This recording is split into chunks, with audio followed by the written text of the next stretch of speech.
Rape fantasies are not requests. They are escape hatches from guilt. My Secret Garden by Nancy Friday. Audiobook summary and review by StoryShots. A man once got out of bed, put on his pants, and left, simply because a woman told him what she was really thinking about during sex. That humiliation became the spark for My Secret Garden by Nancy Friday, a 1973 collection of hundreds of women's real sexual fantasies that blew apart the assumption that women barely fantasize at all. The myth of the unimaginative woman. Before this book, the accepted wisdom sounded like this: women don't need fantasies, they have us.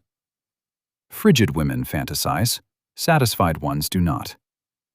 Hundreds of letters, tapes, and interviews from women across backgrounds proved the opposite. The fantasy life uncovered was not thin or occasional. It was vivid, constant, and often more explicit than culture assumed women were capable of imagining.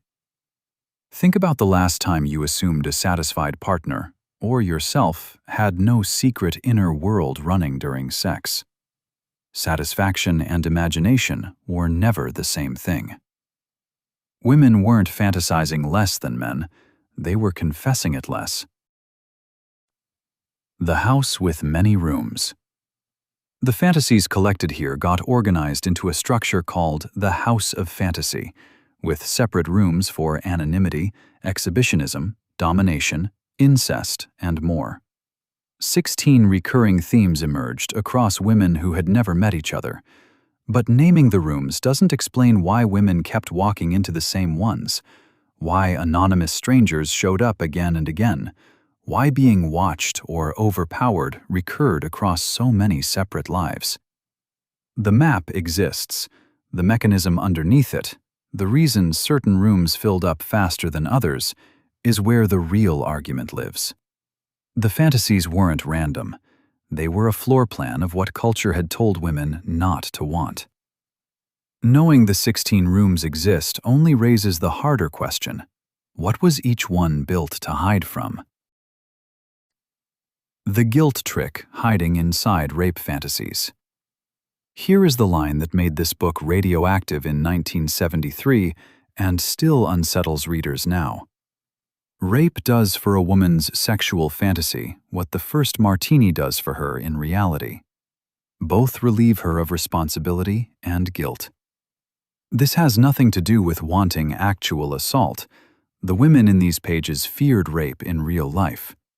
What the fantasy offered was a loophole: pleasure without permission, desire without blame. Because in the story, she never chose it. That loophole answers the puzzle from the House of Fantasy. Guilt, not desire, was the architect drawing up those rooms. But it opens something bigger. If women had to invent scenarios where they weren't responsible for wanting sex, what does that say about every real bedroom where a woman still can't simply say what she wants out loud? Guilt built the fantasy. Shame is still guarding the door. If this changed how you think about desire and shame, someone in your life would probably want to read this too. Final summary. This summary of My Secret Garden traced one thread: the myth that women don't fantasize, the hidden floor plan of the fantasies they actually have, and the guilt-driven trick that explains why so many of those fantasies involve losing control. Nancy Friday built this book from hundreds of real confessions, and the full summary digs into territory this trailer only touched, including the childhood origins of fantasy, the difference between guilt and shame, and the fierce, still debated argument about whether fantasy liberates women or repackages the patriarchy in prettier language. Anyone curious about desire, shame, or the gap between what we imagine and what we admit will want this one.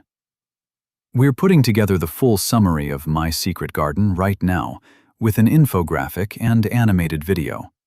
Follow the book in the StoryShots app to get it the moment it's ready.